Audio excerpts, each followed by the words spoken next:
Welcome everybody to the Alternative Sports Show, powered by Verge Magazine. I'm Matthew Connell, your usual host, and I'm so excited as a WWE fan to say that finally we've got someone from the WWE universe representing the NXT UK brand, Mark Andrews. Thank you so much for stopping by to chat to us. Hey, thanks for having me, brother. It's good to be here. So I've waited probably 30 years of my existence to finally say I've interacted and worked or interviewed someone from the WWE world. And I figured I want to do something different as the first question. And I actually thought I decided to ask someone else to ask this first question and come up with it. Because I figured I don't want maybe the younger generation to wait as long as me. So I asked one of my best friends' children, who are from Sean, big up Sean, who's probably watching. I asked his sons, Jude and Chester, who are 3 and 6, to come up with the first question for this interview. Amazing. And they really wanted to know, and this is a real legit thing. They want to know, first question of this interview, is Mark Andrews scared of Bray Wyatt the Fiend? Oh, what a question. I mean, first question from the kids. Who isn't scared of Bray Wyatt? Exactly. Honestly, when I watch Bray Wyatt, I get Kane vibes from when I was a kid. Yeah. You know, when you first see me, like, is that guy real? Like, I get that now at 29. I spoke to my 7-year-old nephew recently, and he had the Bray Wyatt card, the trading card, and he was like, what does the Fiend mean? And I was like, it means something very scary. The Kane reference is so relevant because from watching the past Hall of Fame ceremony, for me, Kane was my Fiend. You know, like I was born in 1990, so of course Kane was a big part of the Attitude Era and beyond, and scared the jeebus out of me. So I thought when the kids brought up that question, I thought I love that. I love asking about Bray Wyatt because it's incredible. Kane vibes all the way. So Chester and Jude, thank you so much for that question. Now it's my turn. For the viewers of our show that aren't familiar with the world of WWE, of course, Mark Andrews, big part of the NXT UK brand, and it has been so important for us Brits. You know, we've wanted to see more talent coming out of the UK, and for yourself, it's been an incredible journey, and it's meant so much for you to be a part of the WWE brand. How would you review the first few years being a part of WWE? You've been in and around, you know, the NXT scene, 205 Live as well. So how would you grade it? How has it been for you?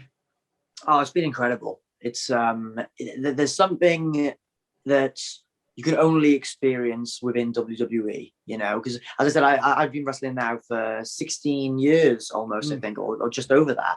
And, you know, I've wrestled all over the place, all across America, Canada, Europe, all across the UK, various different companies, big and small. But WWE is on a different level, you know, and being able to be, I've been one of the few who's fortunate enough to be really stuck in with the NXT UK brand, but also have opportunities, as you said, like 205 Live, like the main roster house show loops around the UK, NXT out in the States, even Raw when they came over here in 2019. And it's crazy. I think something that I've learned anyway is how fast things can happen. You know, I found out that I was performing on Raw, making a Raw debut, which for me was mind-blowing. I found out the night before, you know, so the night before I found out I was doing it. And same with 205 Live, there's been times when I've been called saying, hey, we need you there in 2 or 3 days. And you're like, right, pack your bags, let's go. Fly to California. And it's such an incredible experience. And I think I prefer it that way, actually, being this, you know, exciting, anything can happen at any moment kind of job.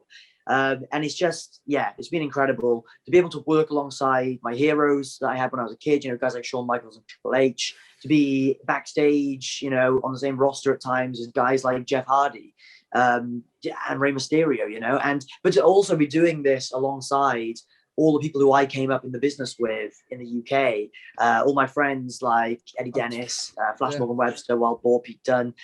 It's just incredible. It's this huge mixed bag of being around your heroes and being around your friends and learning from everyone. And of course, the pinnacle of this week and the pinnacle of any person within the world of wrestling and WWE, WrestleMania. It's WrestleMania week, WrestleMania 37. Mark, is there a match after 2 nights that's happening on April 10th and 11th that you would say, hey, if I could insert myself into one of those matches across the 2 nights and show off what I'm about, what would you pick and why? Oh, I'm trying to think. I mean, I think I'm going to have to go there and go for the big one. Yes. Edge and Roman and Daniel. You know, that, I mean, that would be, I don't know how fans would feel if I made it a four-way, but it would be great to get Us to get Brits, us Brits. The bias flag. So we come on. Exactly, right. But in terms of matches, I'm just super excited for, like Asuka versus Rhea Ripley. That's what I think is going to be a secret match of the night right there. I'm so excited. So for Rhea, it's been, you know, representing the Australia flag. What a run she's had, and the hype, and these two coming together. For people that haven't, you know, got their eyes across these two, goodness me, they're in for something. Yeah, it's going to be incredible. Honestly, that's the secret banger match right there. I think that they're going to really, I mean, and people are hyped for it, obviously, but the shows are so stacked as it is that I think it might almost go forgotten about going into the show. But I think after it, everyone's going to remember Asuka versus Rhea. The whole card from head to toe, we're finally fans back in the audience. You know, for UK fans, of course, we can get it WWE Network, and beyond, of course, WWE Network is now on Peacock. Mark, I want to ask you, of course, like for us WWE fans, we know that you, through your band Junior, got the rare privilege of getting to have and write your own entrance song. And it made me think that if you could pick another, we'll keep it to the NXT UK and NXT brands, whose song would you take if you were turned around and said you couldn't use your own song? Oh, as in whose music would I use? Use as your own entrance. Yeah.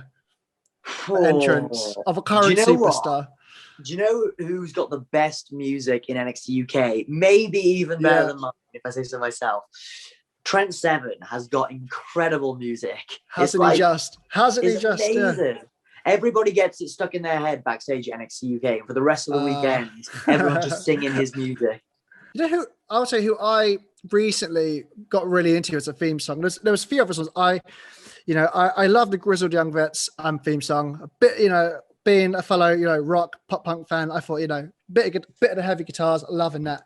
But also, I think Xia Li's new tune is a bit of a banger. It's pretty intense. You know, danger is coming when I hear that. That gets me hyped. That'd be my pick, because I love the way that, you know, with these theme songs, it's a bit like Karrion Kross. He's got the it's almost like it's got a start, middle, and end. It's like it's a unique way of doing a theme song. But nevertheless, of course, yourself, of course, a rare privilege, along with Cena that provides lyrics to his own thing, Truth rapping his own entrance. What a rare privilege you have. Another interesting music theme I wanted to hit up.